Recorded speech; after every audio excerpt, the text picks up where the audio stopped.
Mata Atlântica, mata úmida, ilha de frio, cercada pelo calor do sertão. Quando se fala em Nordeste, a primeira ideia é o litoral ou uma região muito seca. Aqui nesta terra surge um outro Nordeste, de clima úmido, que faz fronteira com a seca da Caatinga. Uma sucessão de cenários inacreditáveis. Terra que foi habitada por povos indígenas, muito antes dos conquistadores europeus se apaixonarem pelas belezas e pelas riquezas daqui.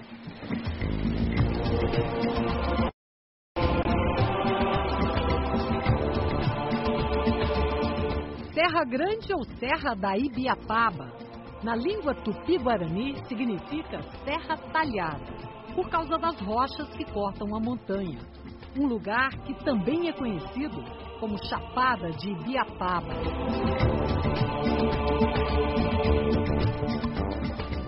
Aqui fica o Parque Nacional de Ubajara. A área do parque era de 563 hectares, mas em 2002 foi ampliada para 6.288 hectares. Foi ampliada, mas está longe de ser regularizada. E os antigos moradores, sem indenização pelas terras, continuam fazendo do parque a sua casa, o seu quintal. Oi, dona Tereza. Demoramos muito para chegar. Que almoço é esse? Tá quase uma janta. Tudo bem? Prazer, Lília. Prazer, tudo bem? Meu. Seu Raimundo. Está chegando aqui o dono da casa. Oi, seu Raimundo. Prazer, Lília. Só nós dois nessa quebrada aqui. E qual que é a vantagem de morar aqui? A vantagem que eu acho de morar aqui é porque aqui é calmo. É tranquilo, muito, né? tranquilo. Aqui você pode sair, pode deixar tudo aí. Pode deixar chega, qualquer tá uma coisa aqui no meio desse terreno. Pode quem rouba passar nada. 3 dias, 4, quando chega tá tudo bem.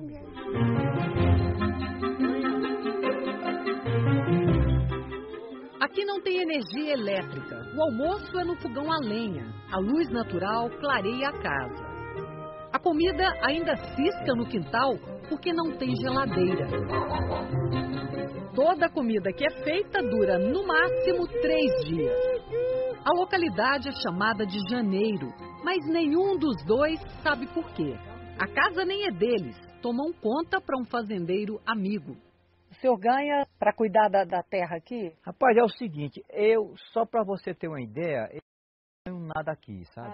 Eu ganho um agradozinho. Seu Raimundo nos leva para conhecer o seu quintal, promovido a Parque Nacional. De repente, no meio da trilha, o paraíso. E o abismo das rochas que existe aqui há muito tempo.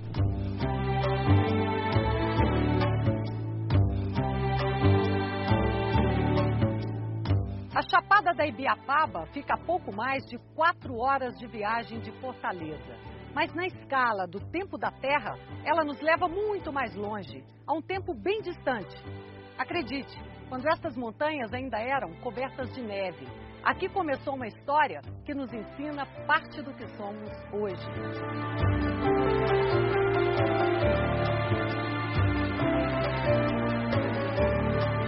Difícil de imaginar que há 10 mil anos aqui na era glacial, nós tínhamos temperatura a menos, né, de 10 graus aqui nessa nossa região. Nós temos a Gruta do Urso Fóssil, que lá foi encontrado o crânio fossilizado de um urso, que hoje só tem na Cordilheira dos Andes esse exemplar de animal parecido com ele.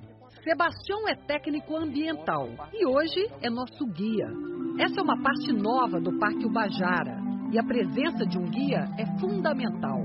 Apesar de ser um parque nacional, ainda faltam recursos para sinalização e cercas de proteção. Seu Raimundo vai improvisando o caminho para nos levar a outro lugar muito especial, os Paredões de Janeiro. Esse lugar serve de passagem desde o tempo em que tribos indígenas se escondiam do invasor europeu. Às vezes com a cachoeira sobre suas cabeças. Um lugar perigoso para se esconder. O quintal de seu Raimundo sempre foi um desafio para aventureiros. Olha, o gestor do parque nos conta que a parceria com os moradores é necessária nesse momento de transição. O seu Raimundo aqui é um parceiro, a gente, por enquanto a área não for desapropriada, enquanto o governo desapropriar e a gente ter o domínio da terra, a gente tem que fazer parceria com os proprietários, com os moradores, para que eles produzam e também nos ajudem a proteger essa riqueza. Nos despedimos de Raimundo e Tereza com um café à luz da lamparina. E vamos para a parte antiga do parque. Criada em 1959, a área de floresta guarda muitas surpresas. O teleférico do parque é um dos cartões postais da Serra da Ibiapaba. Ele desce 550 metros. Esse bondinho é uma alternativa para o percurso longo de quase 4 horas de caminhada do começo do parque até a Gruta de Ubajara. Isso sem falar na visão grandiosa, maravilhosa que se tem aqui de cima.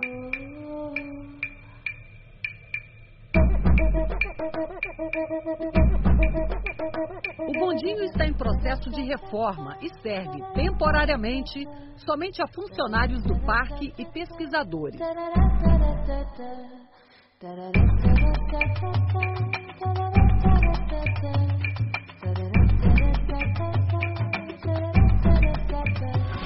Mas a gente vai subir de novo e percorrer as 4 horas de trilhas cheias de história que levam até a Gruta de Ubajara.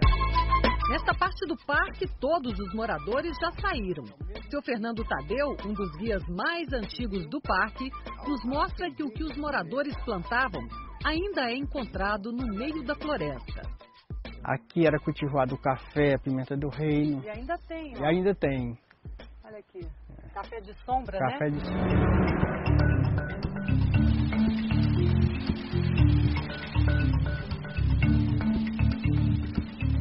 Nossa primeira trilha vai nos levar até o outro lado da montanha.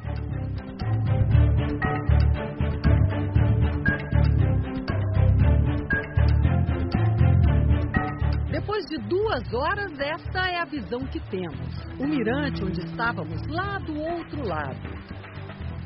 E aqui, deste lado, a água da cachoeira do Cafundó, despencando no abismo.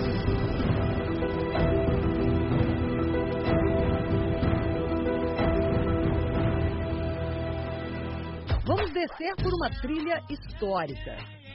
Esse era o caminho que levava as pessoas do distrito de Araticum até a cidade de Ubajara. São 7 quilômetros, que já foram frequentados por índios quando o chão era de terra vermelha. Depois veio o homem branco e colocou pedras. Pretendia ser uma trilha calçada, mas é, na verdade, uma pedreira bastante irregular. E seus riachos com pontes feitas de pequenas pedras são um convite às quedas. Todo mundo sente a dureza do caminho. A trilha é a única alternativa de fugir dos 60 quilômetros de rodovia que ligam o distrito de Araticum à cidade de Ubajara. Há quase um século, os moradores usam a trilha para fazer negócios no comércio de Ubajara. Eles vão levando seus produtos para vender lá na cidade. Trazem os animais, sobem carregados e voltam e descem desocupados. E era bem pior no início do século XX. A mulher, para dar luz à criança, tinha que subir aqui numa rede. Meu Deus.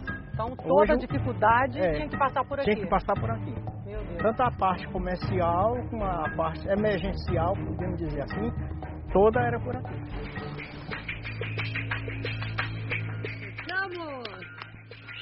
E finalmente a Gruta de Ubajara. Até lá pela década de 1950, os arredores aqui da gruta eram habitados e os moradores faziam celebrações religiosas aqui dentro da Ubajara. E cada vez que eles vinham, eles deixavam inscrições aqui na pedra. Olha só, 1952, 1948, 1934. Essa entrada está toda pichada, mas a caverna está bem mais conservada. A gente vai entrar para mostrar. Vamos lá?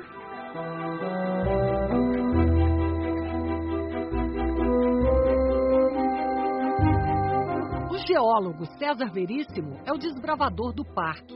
É ele quem descobre novas grutas por aqui.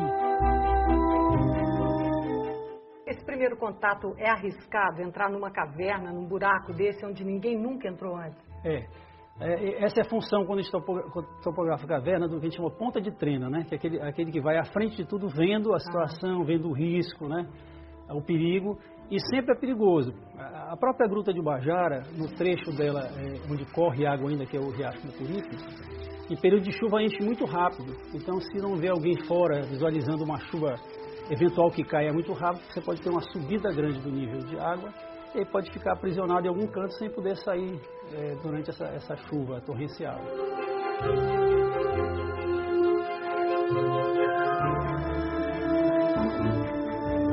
As cavernas da gruta se formaram pela ação do tempo e pela química, que mistura a água com outros elementos capazes de dissolver a rocha e abrir estes grandes salões debaixo da superfície do parque. Esse formato é muito comum de galerias formadas no nível da água, né, sob pressão. Então, esse formato arredondado, ele mostra a água atuando sob pressão na rocha. Seguramente aqui, a gente estaria submerso em água no período de formação da caverna. Né? Estaria sujeito à pressão da água, formando essas galerias. Essa aqui é a sala mais importante da Gruta de Ubajara, a mais bonita, né? Com as cortinas, escorrimentos, e aí tem um lustre no teto, que a água entra por essa fratura grande e forma uma espécie de flor.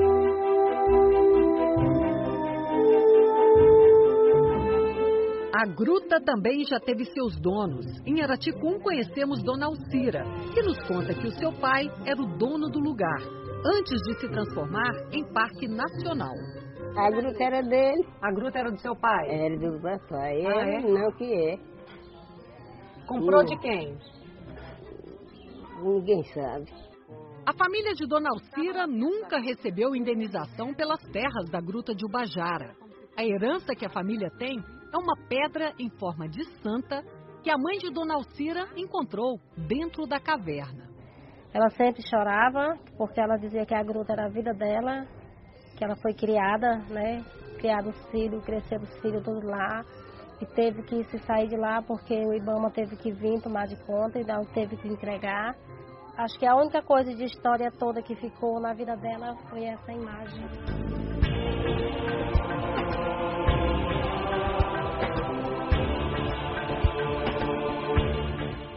Araticum é uma pequena cidade que tem muitos ex-moradores do parque.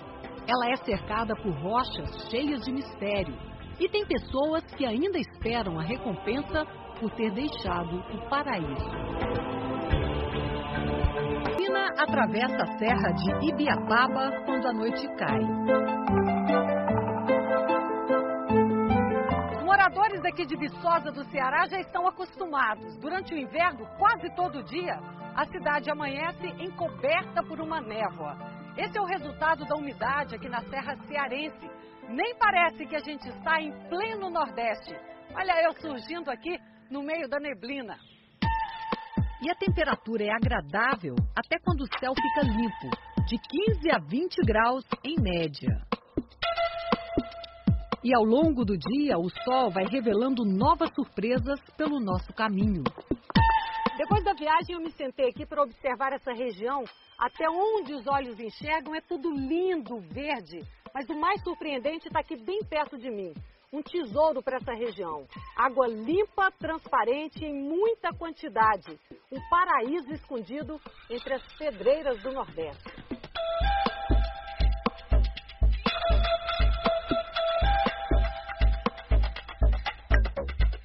A água que brota da terra é a riqueza que atrai os novos conquistadores da região.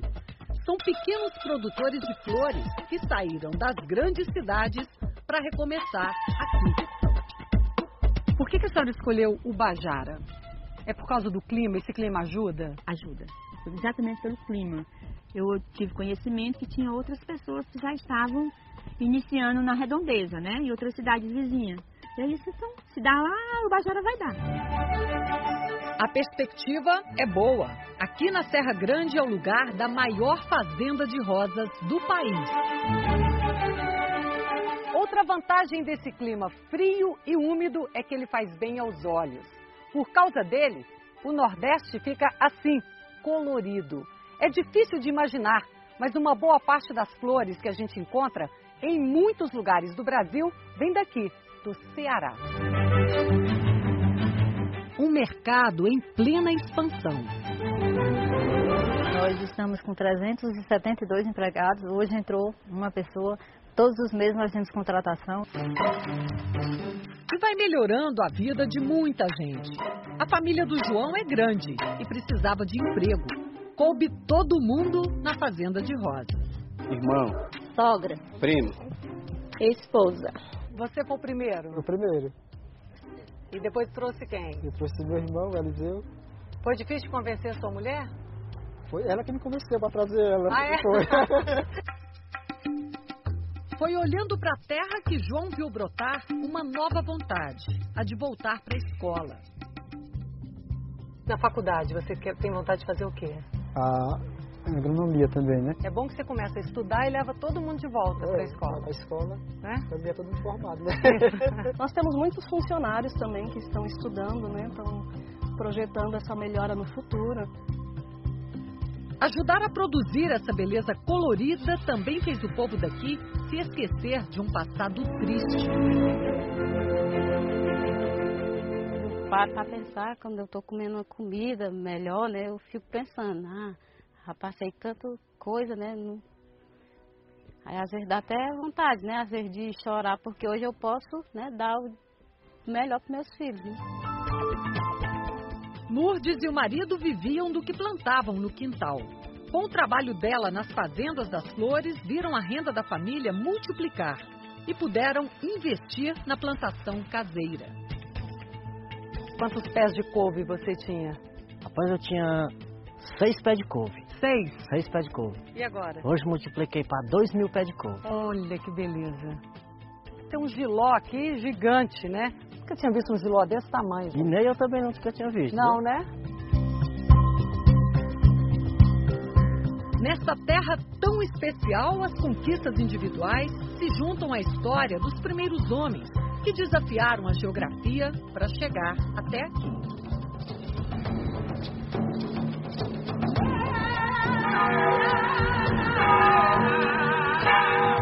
Na Serra da Ibiapaba já viveram 6.000 índios de tribos diferentes. Quando chegaram os primeiros colonizadores, começava a nascer o Ceará de hoje.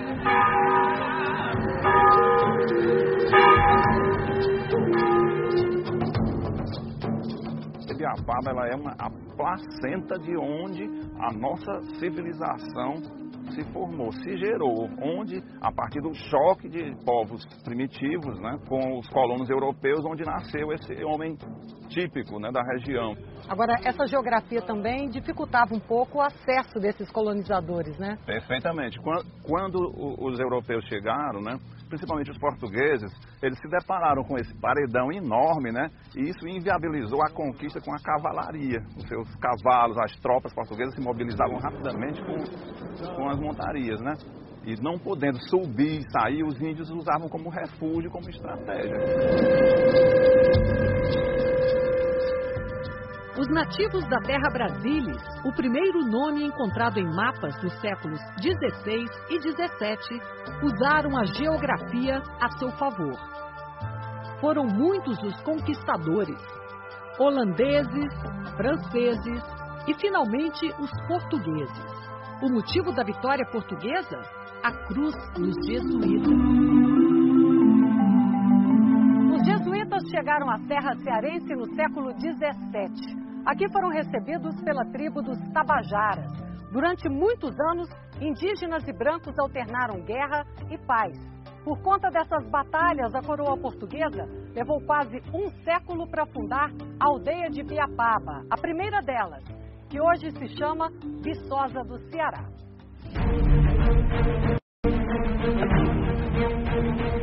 A figura do Deus cristão afastava os nativos de suas tradições.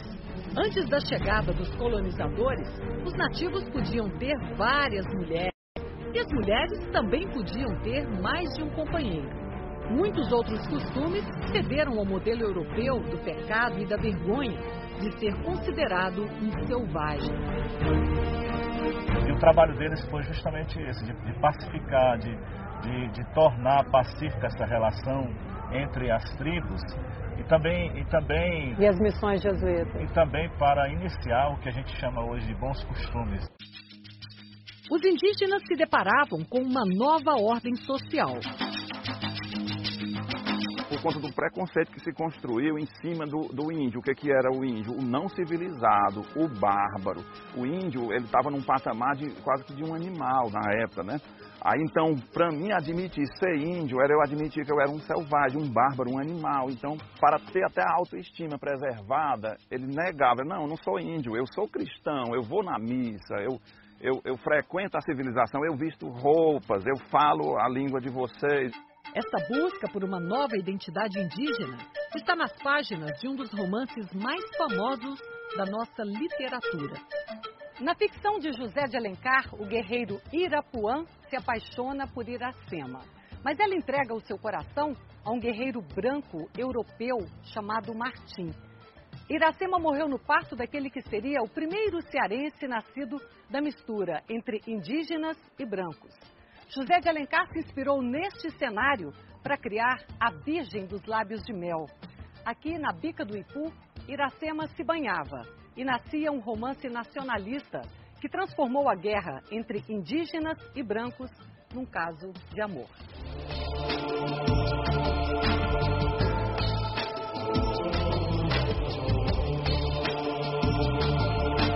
Um dos motivos principais do sucesso da colonização portuguesa foi assim que eles decidiram se miscigenar racialmente com os indígenas, né? Eles se uniam às mulheres índias, né, os colonos portugueses, e a partir daí os índios tinham uma visão assim de que eles eram irmãos e tal, e não eram inimigos e etc. E a história de tantos povos que ocuparam essa área está escrita nos rostos e nos traços da população. A família da Maria, que mostra bem essa mistura de povos aqui, né, em Viçosa do Ceará. Muita gente que veio para cá para formar essa cidade acabou deixando esses traços. Olha aqui, ela se parece bem com uma indígena, né? Por que você tem essa semelhança com a indígena? Eu tenho da parte do meu pai. O meu pai, que era filho de índio, que já veio da geração passada dele, que a mãe dele também era filho de índio. Aí ficou assim, ela tem um olho puxadinho, mas também tem um olho meio claro. Meio claro. Que é do outro lado. Da minha mãe. E a sua mãe é descendente de francês. E você que teve um filho, o Cauã, que tem os olhos bem verdes, que vem dessa mistura aí, né, Maria? Dessa mistura de raças. A arquitetura de Viçosa do Ceará também conta os costumes da burguesia da época e que ajudou a formar essa sociedade. São 72 casarões tombados que preservam muito da história da cidade. A gente vai entrar agora numa das mais antigas de 1850 da família Pinho Pessoa. Oi, tudo bem? Prazer.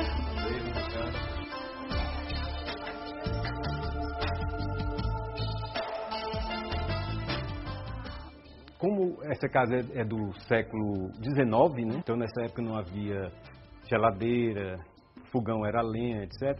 Tinha empregados babás, né? Esse tipo de empregados bem mais próximos. Tinha pessoas encarregadas de botar água, pessoas encarregadas de encerar o chão. A gente tem aqui também uma característica impressionante dessa casa, que é muito característica das casas de antigamente mesmo, né? São 186 janelas e portas, 43 metros de corredor, que mostra bem o tamanho dessa casa. Liga uma rua à outra. Essa é uma casa que cabe história.